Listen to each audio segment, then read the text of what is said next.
Hi everybody, we talk about medics, specifically combat medics. Medics provide aid in either training or combat environments, stabilize wounded soldiers in the field.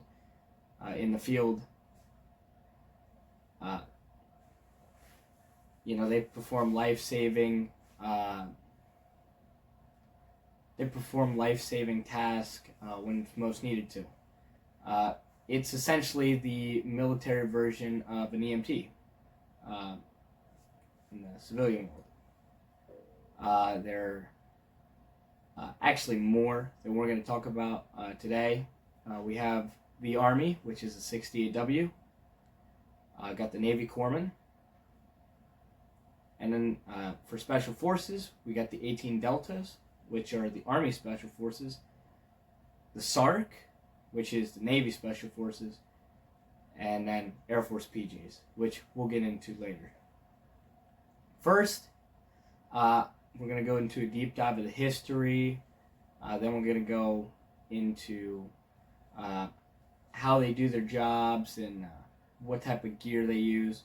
I'm going to talk about a man that was very deserving of the award he got in World War II. And then we're going to speak specifically more onto those different types of medics. Hope you enjoy. So for the history of combat medics, medics actually weren't introduced till World War II. That was when the Army finally decided that's when they needed them. You have to go back in history, all the way back to Rome, the first Western civilization to establish field hospitals.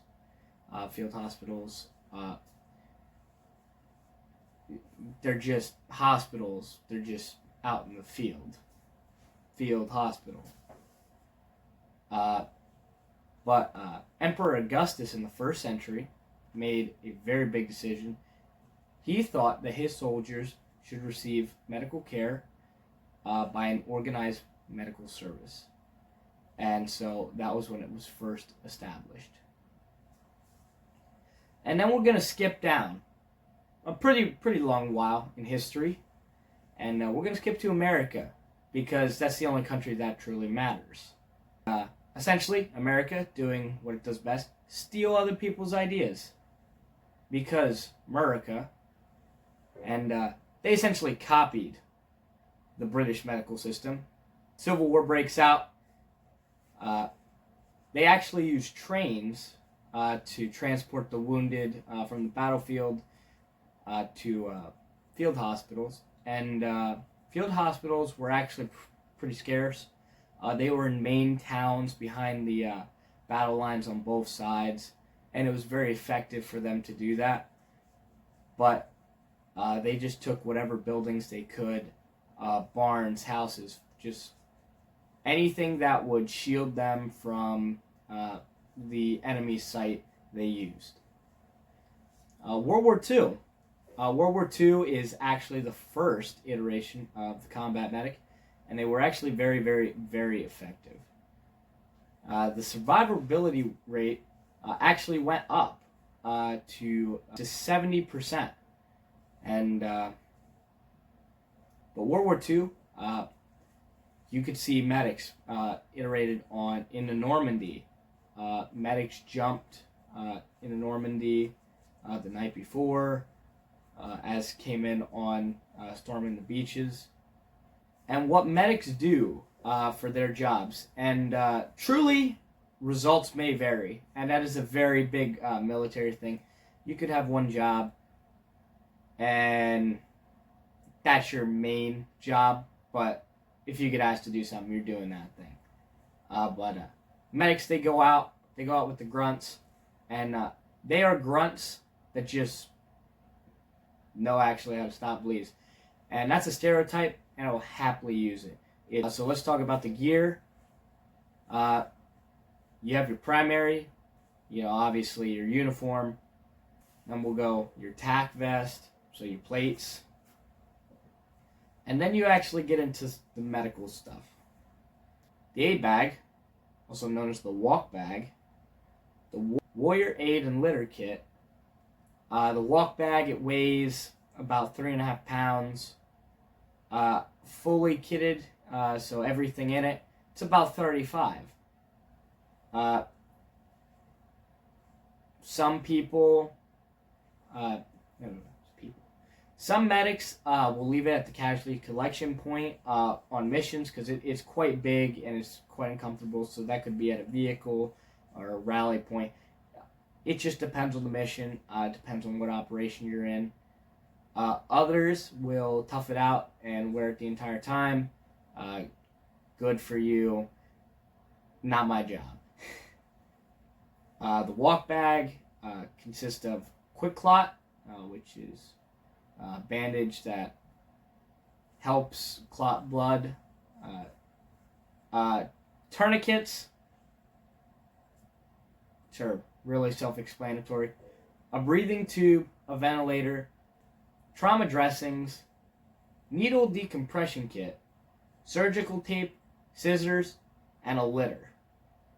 And even the SCED system, which is also kind of a litter, but also different, and you only need one person to pull it.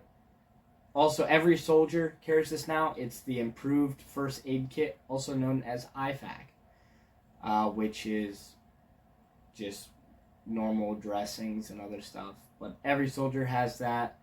Some units will have all of their guys wear it in the same spot, same pocket. So if they do get hurt, the medic knows exactly where it is. Welcome to History Time, and we're going to talk about probably the best medic of all time. That man's name was Desmond Doss. Desmond Doss was part of the 77th Infantry Division, and 77th itself was actually a guinea pig division. It was all the old people that they drafted just to see if we ran out of young men in World War II, and they had to draft 30, 40, 50-year-olds into the military, what they could do. And the 77th was actually the most combat effective unit in all the Pacific. And that's an Army unit, not a Marine unit, which the Marines own that theater, if you know anything about World War II. He himself, being a conscientious objector, would not carry a firearm into battle. He did not take a weapon. He didn't take a gun to a firefight against the Japanese in World War II. For that, the Army tried to get him kicked out of the military. They wanted to say he was crazy with his beliefs. But he would not touch a gun, and they went up on the escarpment, also known as Hacksaw Ridge. It's kind of a big battle that turned the tide of Okinawa, and he saved 75 Americans. He was the only one that stayed up on the top of the ridge as everybody else fled down the hill. Stayed up there while getting shelled by a battleship and dragged men to safety and lowered them down the escarpment. He received the Medal of Honor for his actions, and he was very well deserving of it. Okay, so we're going to talk more in depth about those different types of medics. And we're going to start with the Army. The Army medics are the 68Ws. Medics are essentially EMTs with guns that just go into firefights and are just absolutely gangsta. So they take a 16-week course in 3 phases. It's the EMS or the EMT course. Then they do more extensive training on life-saving interventions. And then they go through what is a TCCC, which is Tactical Combat Casualty Care. And that is the 3rd phase of their training. And it's essentially just an EMT course. And then they just have like a tactical version of that. And then they run through a 72-hour long field training to finish off their course. And the Army, for being a medic, makes around 40 grand a year, give or take. Just depends. Also, medics can't be officers, and officers they get way better paid. They can be NCOs, which are non-commissioned officers, which are on the enlisted, but they can't be paid as officers. And if they were, that would be the scariest thing in the world, and you have no idea why. On a battlefield, to shoot at a medic is truly just one of the quickest ways to get yourself killed on a battlefield, because you don't mess with Doc. You don't mess with that guy. The grunts will put you in the ground for that. Also, shooting at officers isn't good because the officer is truly the only one who really cares about the Geneva Convention. You take out the officer, they will kill you in ways Geneva never thought about. So if there was such a thing as an officer doc, war crimes only count if they exist. The Navy has the HMs, or corpsmen. Truly the only difference between the corpsmen and the Army medics are they go to search and rescue school. And that's about it. And they make about 50 grand a year. Like I said, give or take, depends on your rank, depends on a lot of things. Let's get into the Special Forces medics. For the Army side, you have the 18 Deltas, which Army Special Forces are Army Rangers and the Green Berets. And Delta Force technically doesn't count because Delta's their own thing, but they're on the land. So, I will list them with them. And then you got, for the aquatic medic, is a SARC. And they are with the Marine Raiders, Marine Force Recon, Navy SEALs, and DevGru, or SEAL Team 6. Both 18 Deltas and SARCs, they take the same training. They both go through SOCM, Special Operations Combat Medics. And SOCM is a 6-month long course, and that trains in trauma. 18 Deltas, they make about 100 grand a year. SARCs, on the other hand, it'll range from about 60 to 120 grand. So it really just depends on what they score you with and how good you are at your job. And then we get to my personal opinion. The best Special Forces medic in the world. And that is the Air Force PJs. Not that one. Not that one. This is an Air Force PJ. And these guys are absolutely awesome. Air Force PJs are the best in the world, and considering that they're part of the Air Force, that's something. I only recognize the Air Force for the PJs. Other than that, they're just the Chair Force. They do have other medics, but they do nothing, and that's why I don't mention them. These are the guys that the Special Forces call when they need help, when they're in trouble. PJs go on missions that are essentially suicide missions, and most of the time they go and they've never met the person that they're trying to save. Air Force PJs have the toughest training out of all the military, and usually to become an Air Force PJ, you already have to be an 18 Delta or a SARC. They only choose the best of the best, and the attrition rate is 90%, which means out of everyone that tries, that is already of the best of the best, 9 fail. So what do they do with those ones? Well, they take them through a ton of training. A long list. Right here. Also, PJ training is also known as Superman School.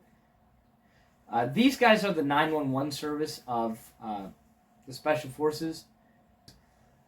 Usually they get called when if everything has gone completely wrong and they truly, really, really need help. While 88 Deltas and SARCs go on the missions with the grunts, these guys are just there when everything goes wrong. This is what PJs live and die by. It is my duty as a pararescue man to save life and aid the injured. I will be prepared at all times to perform my assigned duties quickly and efficiently, placing these duties before my personal desires and comforts. These things I do, that others may live. This is the pararescue creed. These men put others above themselves, and usually it's for somebody they've never met. Truly, these guys don't get paid enough. They only get paid about 20 to 35 grand, and that's because, like the rest of the Air Force, they are usually not doing much, because they're only deployed when the Special Forces guys do, and they only go on missions when everything goes wrong. So maybe you wonder, how do I join? Personally, I think the best way to do it is do your own research first. Look at the MOS you want to do. As for this, being a medic and working your way all the way up the chain to be a PJ, do your research on exactly what the job you want to do. And that applies for almost anything. Do your own research, you should.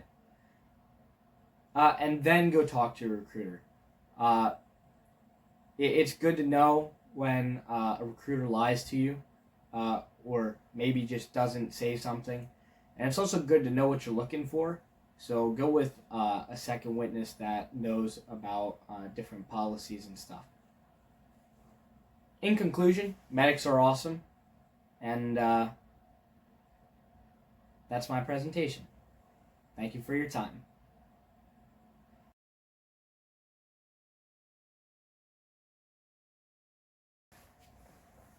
That wasn't bad. Definitely could have been better, but it's fine.